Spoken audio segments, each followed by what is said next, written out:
Halo Akira, Halo Miss. apa kabar? Baik Miss. Miss Oke. gimana? Alhamdulillah baik. Alhamdulillah. Oke, Akira terima kasih udah meluangkan waktunya untuk datang ke Ions. Terus jadi hari ini kita tuh rencananya mau ngobrol-ngobrol seputar kuliah. Gitu. Nah sebelumnya boleh diperkenalkan dulu ke teman-teman, ke penonton YouTube Ions nih. Aku coba. Iya. Iya, oke. Baik, nama aku Akira. Aku asli Jogja. Sekarang aku di UGM di jurusan HI, kelas IUP, dan baru masuk 2023 ini. Jadi masih maba. Maba ya, semester 1. Semester 1, ya. Baru selesai semester 1. IP-nya udah keluar? Udah. Puas gak sama IP-nya? Sangat puas. Sama berapa kira? Spill dong. Bagus. Kumlot ya? Iya. Waduh. Oke. Nah, akhirnya kan ambil HI nih, jurusan yang apa ya? Kalau bagi siswa pengalaman kita nih, siswa-siswa kita yang mau HI itu mereka apa ya? Nggak terlalu familiar dengan topik-topik di HI. Nah, boleh ceritain ke teman-teman semua, terutama yang belum nanti yang siswa kelas SMA dan belum tahu nanti mau kuliah jurusan apa. Awal mula Akira tertarik sama HI itu sejak kapan dan bagaimana? Baik, jadi kebetulan awalnya mulai awal ya, sangat awal dari kalau saya bisa bilang mungkin kelas 7, kelas SMP. Kelas SMP kelas 1. Iya, emang sangat dini ya. Tapi memang dari dulu saya tertarik sama kayak sejarah. Apalagi juga waktu itu konteksnya saya kebetulan lagi di luar Indonesia, jadi di situ saya mulai belajar misalnya juga politiknya negara tersebut dan juga mulai mendalami apa ya kayak hubungan antara negara itu dan negara tetangganya dan juga misalnya dengan Indonesia sendiri, dan juga karena ya sejarah itu saya jadi lebih suka baca tentang sejarah negara itu dengan juga sejarah in general ya. Apalagi tentang misalnya Perang Dunia Kedua, dan sebegitu membuat saya lama-lama sangat tertarik sama HI dengan konsep belajar HI dan juga maksudnya belajar untuk kuliah ya, untuk masuk HI, jurusan HI dan juga ya untuk jadi diplomat untuk Indonesia. Dan itu menurut saya awal mulanya ya saya jadi suka sama HI dan ya gitu. Terus pada saat itu kan kamu sering tinggal di pindah-pindah negara gitu ya. Nah pada saat kamu tertarik dengan topik-topik yang di HI. Terus dari mana kamu, maksudnya sumber bacaan international issues-nya itu kamu biasanya baca dari mana? Kalau saya sendiri nggak begitu suka ya, misalnya suka baca, tapi maksudnya mungkin nggak yang selalu kutu buku. Jadi saya suka juga dengerin misalnya berita lokal dan juga biasanya seperti Sunday Night Live. Itu kadang hostnya suka menjelaskan tentang politik yang terjadi dalam negara tersebut. Tapi juga selain itu saya sendiri suka baca berita, misalnya berita dari nggak hanya lokal dalam misalnya Kompas ya kalau di Indonesia ya, tapi juga membaca misalnya CNN dan seperti itu. Jadi yang agar sebenarnya untuk broaden my pemikiran dan juga pengetahuannya biar lebih meluas ya. Dan selain itu semua, saya pun juga suka nonton YouTube.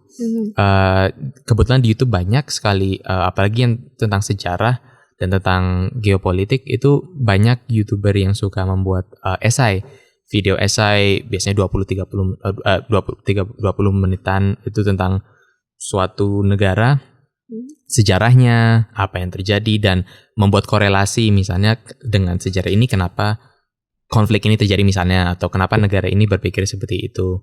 Dan dari belajar tentang negara-negara dan tentang sejarah dan ya membaca ya keep up to date dengan berita, saya sendiri jadi semakin kayak menarik juga ya HI, kayak tentang bagaimana bisa seolah-olah kayak memprediksi masa depan sebuah negara dengan melihat kayak konteksnya apa misalnya secara personal, sejarah manusia, dan juga secara sejarah dan kultur dan lain-lain. Jadi dari situ pun juga semakin lama ya semakin menarik ya, tertarik juga dengan konsep HI, dan itu kenapa jadi mau HI.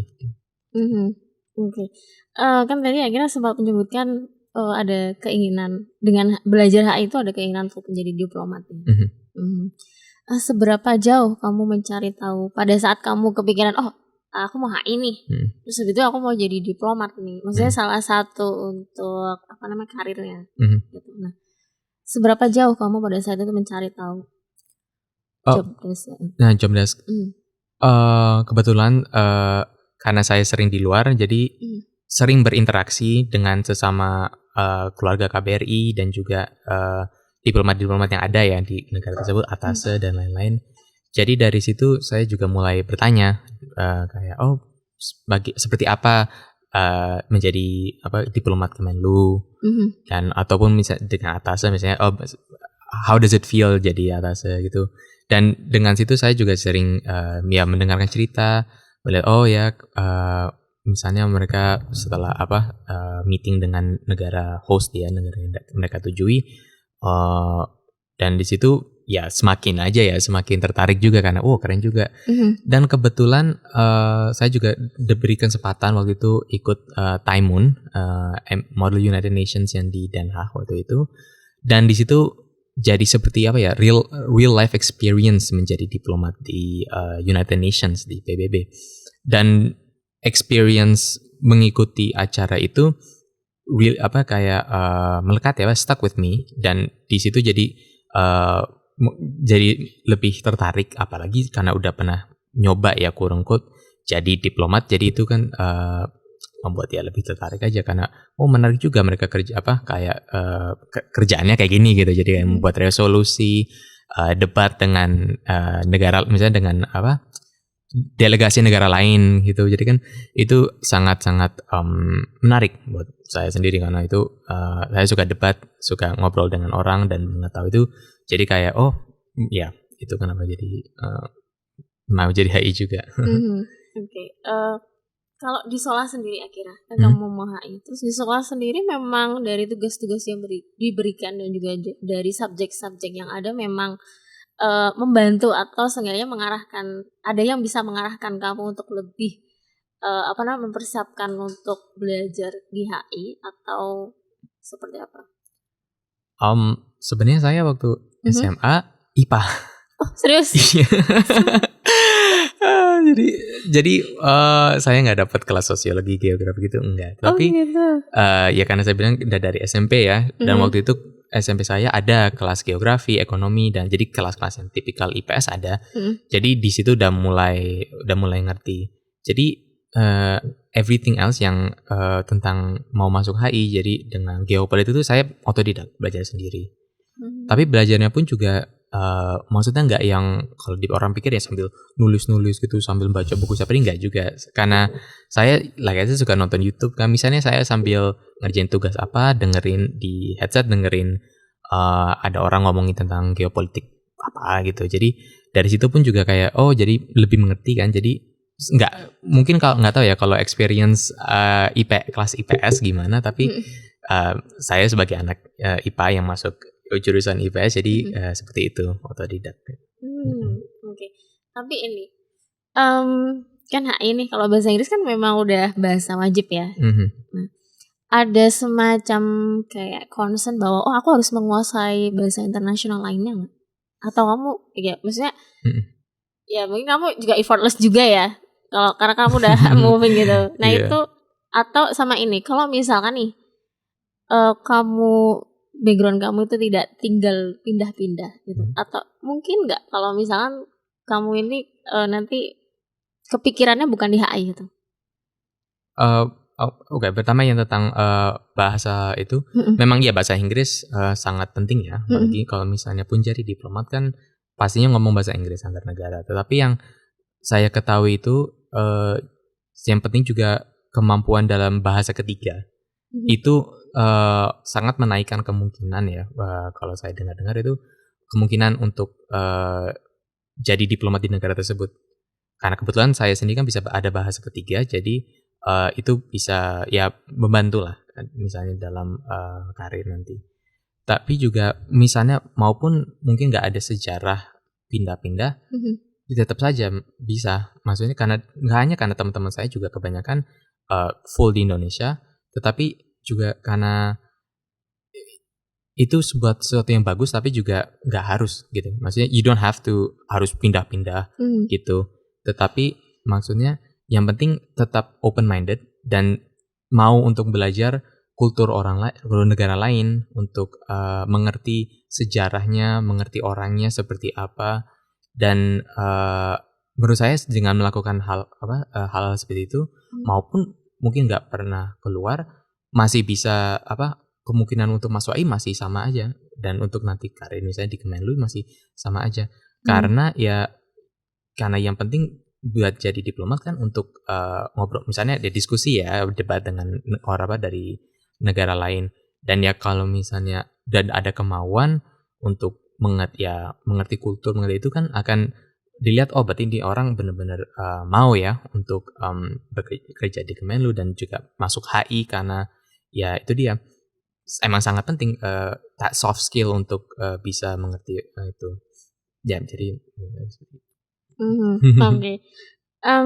Kamu udah pindah-pindah beberapa negara dan pasti udah melihat banyak universitas bagus gitu kan, tingkat dunia lagi. Terus kamu pada akhirnya memutuskan untuk kuliah di UGM nih.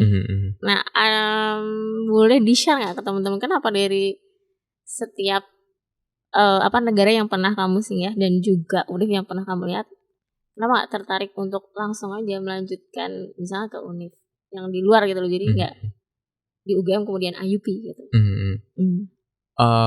Iya, banyak di itu negara-negara itu banyak universitas yang ternama juga, tapi juga salah satu reason ingin masuk UGM ya, selain maksudnya UGM universitas yang bagus ya, itu juga karena saya sendiri ingin bisa ada periode yang lama di Indonesia, karena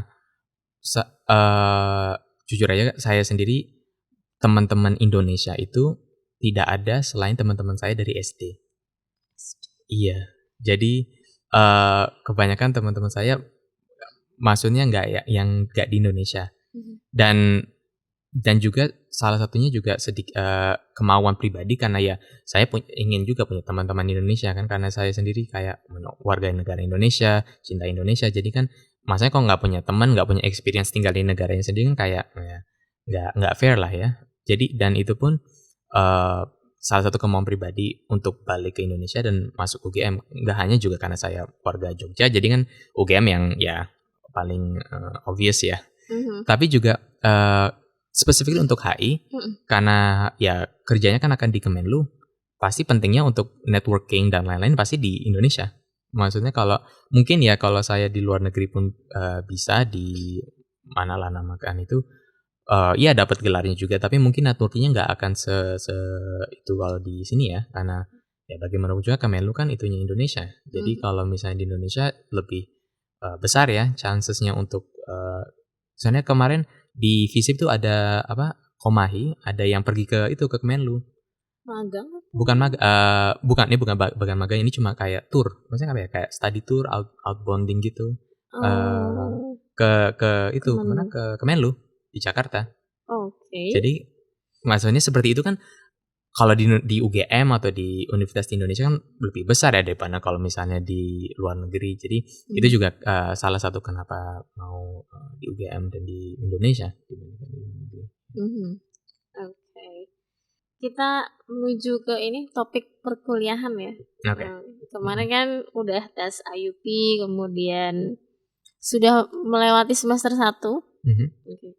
Gimana sih vibe belajar di HI IUP UGM itu? Vibe-nya sangat seru. Yang jelas itu menurut saya sendiri seru, dan dosennya baik-baik semua. Tapi memang ya maksudnya dosen juga manusia, jadi ada yang tipenya berbeda-beda ya, sama kayak guru-guru misalnya di SMP, SMA gitu kan juga ada guru yang ada jenis-jenis guru lah.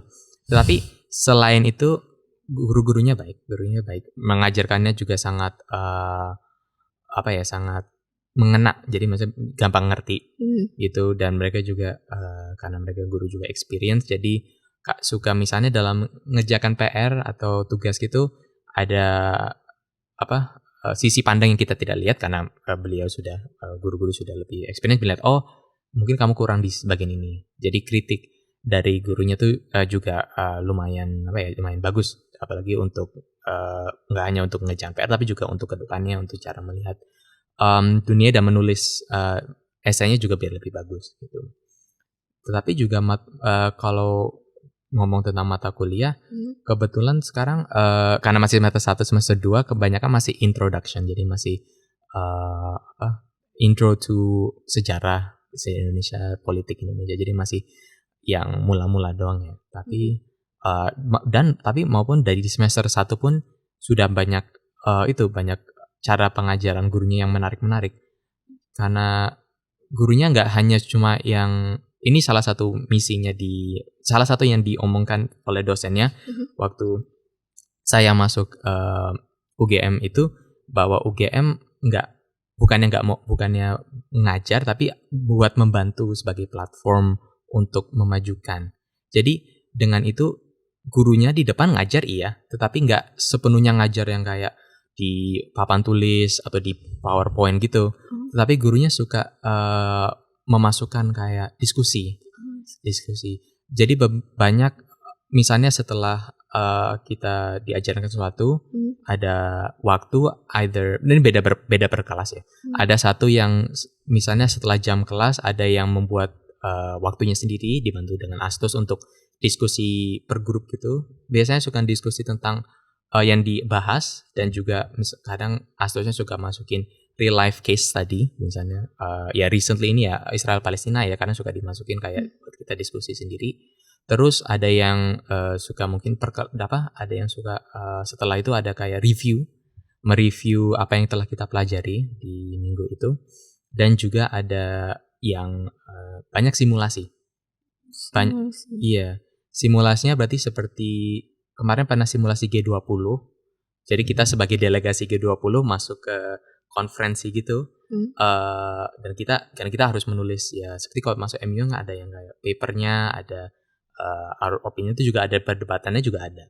Dan itu juga nggak hanya G20, kemarin juga ada MUN, simulasi MUN, dan juga ada simulasi ini karena bagian dari matkul yang politik Indonesia, jadi kita kayak pura-pura jadi kayak pemilu buat kelas, pemimpin kelas gitu, ketua kelas ya kalau ketua kelas. Iya, maupun bukan nggak beneran, tapi maksudnya sebagai simulasi, I would say. Jadi gurunya dan presentasi juga ada ya. Nah itu juga hal lain. Tapi maksudnya so fun. Semester 1 ini so far sangat-sangat seru. Seru ya? Iya. Kalau simulasinya itu berarti pada saat itu kegiatan kuliah atau kayak di luar jam kuliah itu? Jam kuliahnya. Jam kuliahnya? Iya, jadi kadang ada silabusnya memberitahu kalau misalnya setelah berapa pelajaran mungkin nanti ada diskusi, waktu untuk diskusi. Dan seperti yang tadi yang saya bilang tentang review itu biasanya PR. Jadi setelah mata pelajaran kita ada Google Classroom-nya, ada penunjukan review untuk kelas ini tentang yang apa kita omongkan, berapa ratus kata gitu, misalnya berapa paragraf, dan itu. Tapi juga ada yang di luar jam juga ada, karena yang saya bilang di luar dengan Asdos itu kebetulan itu di luar jam kelas, tapi itu masih dalam pelajarannya seperti itu. Tapi ya ada yang ikut, ada yang enggak, tergantung. Oke. Terus yang kalau kuliah di HI ini nulis esai terus gak sih? Ya, kebanyakan nulis esai. Every subject itu pasti ada esainya nggak? Iya, kebanyakan ada esai. Jadi dari mulai emang kita udah disuruh nulis esai bagi PR. Kadang cuma review doang apa yang kita pelajari, tapi juga kadang ada yang minta ya seperti itu, misalnya kayak yang buat simulasi G20 kan minta position paper, jadi harus nulis esai sendiri. Dan juga misalnya ada tugas lain disuruh menjelaskan apa gitu, nulis esai lagi.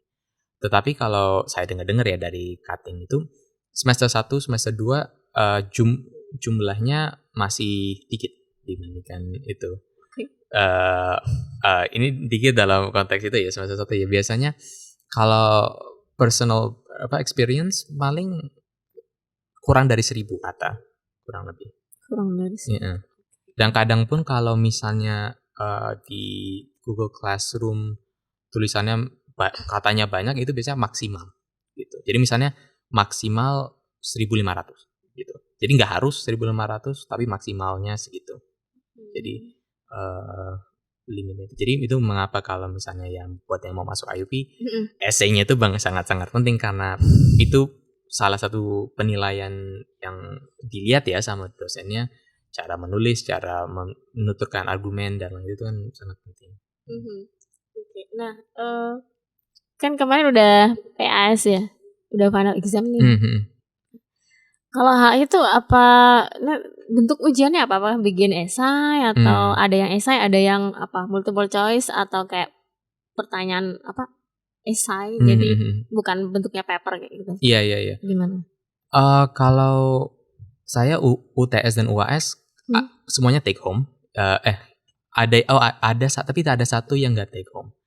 Itu yang take home kebanyakan dikasih prompt. Jadi seperti itu ya tes masuknya. Jadi kayak ada prompt, kita nulis berapa kata, dikirim, disubmit. Tetapi nggak semuanya gitu. Ada yang kemarin waktu UTS ingat saya ada photo caption. Jadi kita harus memfoto sesuatu kejadian dan kita nulis essay tentang itu. Jadi misalnya waktu itu saya kejadiannya tentang hoax. Jadi kita misalnya foto foto ada kayak hoax dan kita nulis kayak bagaimana ini kayak affects itu ya politik, ngomong tentang politik atau tentang berita. Jadi kayak itu salah satu, itu mungkin kemungkinan juga ada gitu. Ada juga yang tapi juga ada yang bukan pilihan ganda ya. Jadi kalau misalnya kalau di SMA itu mungkin ya kayak bagian C ya. Dalam ujian kan misalnya A pilihan ganda, B yang kecil, terus C yang uraian kan. Oh, uraian. Iya, sorry. Uraian. Yeah. Jadi kebanyakan ada uraian. Kalau misalnya yang sit in kemarin uraian. Bentuknya seperti itu. Kalau uraian itu berapa soal berarti ya kira?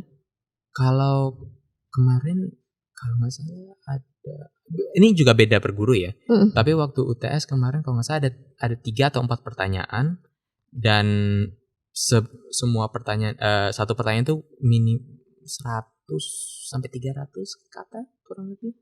Jadi itu tapi pertanyaannya memang maksud pertanyaannya juga kadang juga hanya sekedar menjelaskan suatu konsep yang diajarkan atau kadang juga ada yang nanya opini atau nanya ya seperti itu juga ada. Tapi juga ada kadang suka yang sit in. Jadi sama kayak ujiannya, jadi kayak ada beberapa prompt, kamu silahkan mau nulis yang mana dan itu dan ya nulis seperti itu. Tapi kebanyakan esai. Esai. Okay.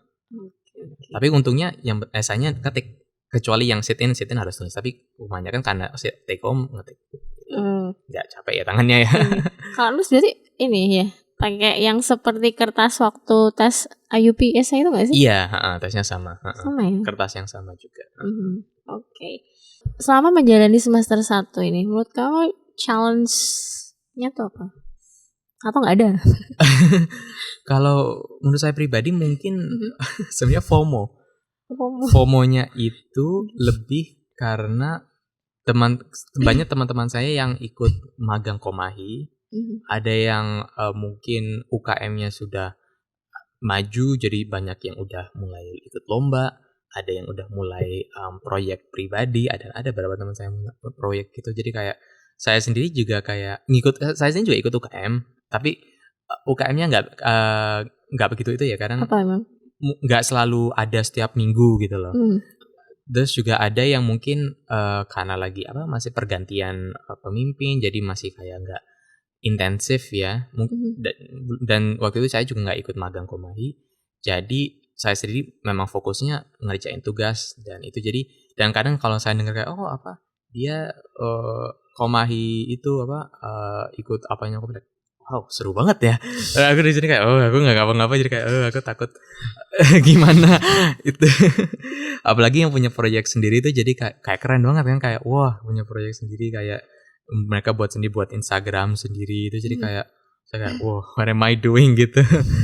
Itu sih, tapi ya maksudnya juga penting untuk balance UKM dan juga kuliah. Tapi ya itu sih menurut saya yang FOMO. Jadi makanya ini semester 2 udah daftar, dan kan UKM-nya pun juga udah mulai serius lagi karena udah mulai tahun baru, lomba-lombanya banyak. Jadi saya sendiri jalan daftar beberapa bagian. Jadi semoga nanti semester 2 lebih aktif gitu. Enggak se-FOMO. Apa aja yang mau ikutin rencananya? Yang udah didaftar sekarang di bagian UKM debat, English debate, itu saya ikut bagian proyeknya. Terus di Komahi belum keterima sih, tapi masih kemarin udah interview itu ya bagian Inkom. Itu juga kebetulan ada acaranya FISIP yang udah di planning dari sekarang, saya ikut bagian koornya, dan ya itu. Jadi ada lah gitu. Mereka pada aktif ya teman-temannya? Ya nggak semuanya aktif ya, tapi maksudnya kebanyakan kalau dari sudut pandang saya aktif, karena kayak mereka kayak ikut Komahi, ikut UKM mereka sendiri, dan ikut politik, kayak wow. Mereka bener-bener itu ya ambis. Jadi agak ngerasa takut lah ya, tapi ya gitu. Tapi kalau bukan mau julid ya, kalau anak HI IUP sama reguler tuh kenal nggak? Iya, jadi emang ya banyak ya cerita, dan per angkatan beda-beda. Kebetulan kalau saya bilang sendiri, angkatan saya sama reguler IUP dekat. Kita maksudnya kita nggak deket yang mungkin yang as much as I want, yang bener-bener kayak sering deket, tapi ya karena mereka jadwalnya beda, dan mereka sendiri maksudnya problemnya sama, tapi maksudnya kayak karena jadwalnya beda dan kita nggak sering papasan, jadi ada beberapa yang berteman dekat, tapi juga ada beberapa yang nggak ada temannya sama sekali sama anak reguler. Tetapi in general kita semua santai-santai aja, kita semua baik-baik aja. Iya. Satu kelasnya IUP itu berapa kira? Tahun saya 34 nggak salah. Kok dikit ya? Soalnya juga ada beberapa yang 34 atau 36. Pokoknya soalnya ada beberapa yang terdaftar tapi pergi pindah ke UI atau kemana gitu. Ada. Jadi UI bukan HI. Nggak tahu tapi soalnya namanya ada, tapi ya karena mereka nggak pernah masuk dan emang bukan mahasiswa itu, jadi di. Tapi mungkin kalau mereka pun ada, mungkin 38 kali ya total. 38. Padahal seleksi intake 1 ini susah. Banyak siswa kita yang nggak keterima tuh IUP. Iya, emang ketat sih itunya. Ada dosen favorit nggak? Dosen favorit ada, tapi maksudnya nggak ada favorit suka, tapi maksudnya nggak yang suka banget nggak. Semuanya I like them all. Jadi nggak ada yang favorit banget, tapi ada yang suka. Maksudnya mata pelajarannya enak dan kelasnya seru gitu. Cara ngajarnya ya. Ya, jadi yang karena kayak simulasi dan kayak diskusi itu kan seru ya, bagaimanapun juga. Belajar, tapi juga nggak yang misalnya duduk di meja sambil nyatet gitu, nggak juga, tapi juga karena melakukan hal-hal jadi ya seru. Okay. Tapi nggak ada yang pakai bahasa Indonesia kan? Enggak. Make sure gitu. Iya, enggak. Kan masih ada siswa yang kayak penasaran kalau IUP bisa pakai bahasa Indonesia. Enggak. Gurunya semuanya bahasa itu, tapi maksudnya karena kelasnya kan juga nggak ada yang orang luar negeri beneran ya, jadi kadang kita pun juga kalau ngobrol pakai bahasa Indonesia. Pas di grup chat, di grup misalnya di luar di kampus pun, di kelas pun, karena kita juga ngomongnya bahasa Indonesia, jadi nggak yang mungkin orang mikirnya full bahasa Inggris di luar pun nggak juga kita juga masih pakai bahasa Indonesia, karena kalau jawab kata-kata yang susah bahasa Inggris, jawab pakai bahasa Indonesia juga nggak apa-apa.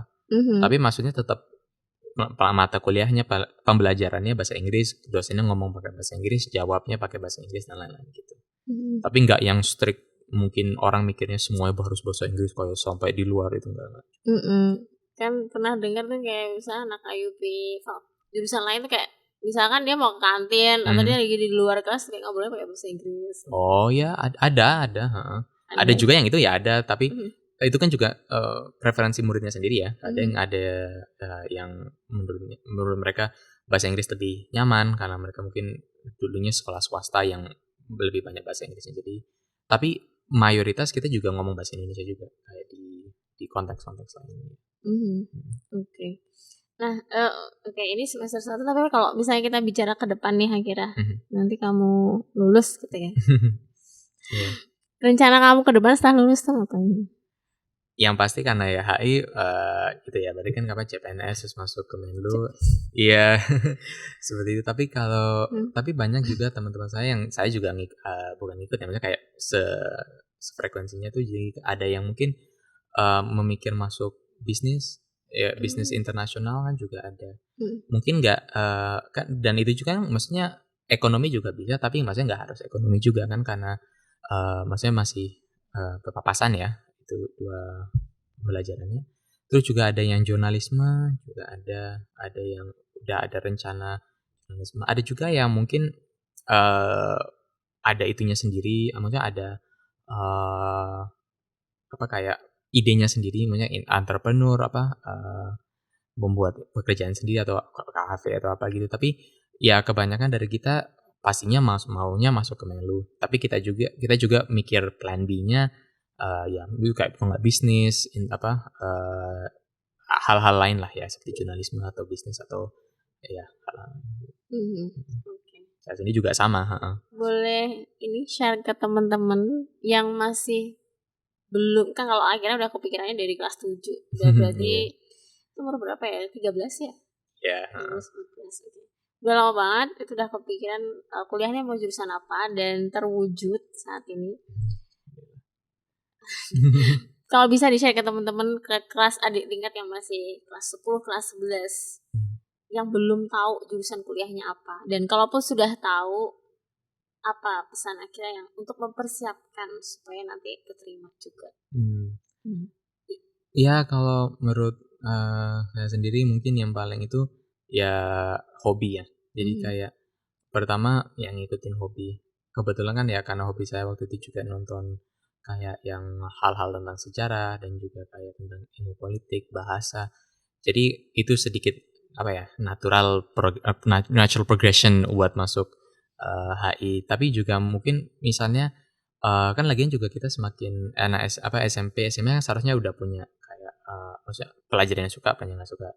Like for me, saya nggak suka matematika kan, tapi masuk IPA. Tapi maksudnya kayak jadi dari situ udah mulai mikir, saya nggak suka sama matematika, pastinya nggak akan yang kayak fisika atau apa buat kuliah gitu. Jadi dan dari situ udah mulai mikir apa ya mungkin ya yang kalau misalnya sosum yang tertarik apa. Jadi kalau saya waktu itu kan ya HI ya, tapi misalnya pun ada sedikit tertarik dalam jurnalisme, ya bisa lihat aja lihat menelusuri sendiri kayak Ilkom gitu. Maksudnya belajar sendiri, dan ya emang itu semakin awal semakin itu ya semakin bagus ya. Mungkin juga dari awal nggak harus udah tentu mau masuk jurusan ini, tapi yang penting udah misalnya dari kelas 10 udah ada beberapa pilihan, dan dari kelas 10 ke 11 ke 12 nanti udah mulai mengecilkan pilihannya gitu. Karena ya yang penting untuk mengikuti what you like, follow your heart. Jadi kayak misalnya lebih suka ke ekonomi, dan misalnya anak IPS yang suka nilai ekonomi bagus, ya mungkin kalau mau masuk FEB atau akuntansi itu juga manajemen gitu bisa diikuti. Dan ya seterusnya lebih itu aja mengecilkan, maksudnya kayak pilihannya ya. Misalnya dari awalnya saya mau masuk ekonomi, terus nanti lama-kelamaan spesifiknya akuntansi atau manajemen spesifiknya apa gitu. Jadi yang penting mungkin ya dari awal udah mengikuti apa yang disukai ya, dengan apapun itu ya. Hobi kita semuanya punya hobi-hobi sendiri dan suka pelajaran tertentu kan. Jadi ya dari itu udah mulai memikirkan yang menggunakan mata pelajaran itu apa, dan semakin mendekati UN SNBT SNBP ya lebih spesifik lagi maunya apa, misalnya fakultas apa, jurusan prodi apa gitu, misalnya gitu. Oke. Pada saat kamu memutuskan jurusan yang kamu apply waktu itu UHI, kamu perlu diskusi panjang dengan orang tua atau kayak orang tua kamu percaya kamu pengennya ini terus kayak ya udah approve gitu? Saya beruntung ya waktu itu waktu saya kan udah mulai kayak nunjukin kalau saya suka gitu kan, jadi dan apalagi setelah waktu itu Taimun, orang tua saya juga semakin lebih open to saya masuk HI. Dan setelah saya bilang ya mungkin nanti kuliah, kan suka ditanyain ya kayak mau nanti kuliah mau apa, maupun waktu itu masih kelas 10 udah ditanyain mungkin HI, dan dari itu orang tua juga dan saya juga ada kayak ya oke, boleh, nggak apa-apa, yang penting ya itu dia, maksudnya kayak you have to want this gitu loh, karena ya emang penting ya kuliah itu, dan juga nanti untuk kedepannya kan untuk karir, jadi perlu, maksudnya nggak apa-apa, yang penting udah matang itulah persiapannya dan juga secara mental dan itu. Tapi ya semua orang beda cerita ya. Tapi ya kalau waktu saya kebetulan mereka sudah apa-apa. Support ya. Iya, ada support. Oke. Baiklah, akhirnya terima kasih udah sharing pengalaman yang sangat berharga ke teman-teman semua. Kelas 10, kelas 11, kelas 12 bahkan yang nanti mau jadi calon adik tingkat kamu. Iya. ditunggu di UGM. Kalau FISIP juga HI. Oke, baik. Atau nanti kamu ikut panitia ospek? Mau ada rencana daftar. Beneran? Iya, jadi Kofas dan juga nanti sebagai asdos ya. Asdos mantap ya. Iya. Tangan tahu dari cutting jadi asdos, jadi kayak seru juga jadi asdos gitu. Iya. Nice buat karir CV. Iya benar. Oke, thank you Akira. Nanti boleh lah kapan-kapan misalkan kamu udah di titik yang baru lagi, terus nanti kita datang ke sini terus cerita lagi. Thank you Akira. See you. Yes, bye.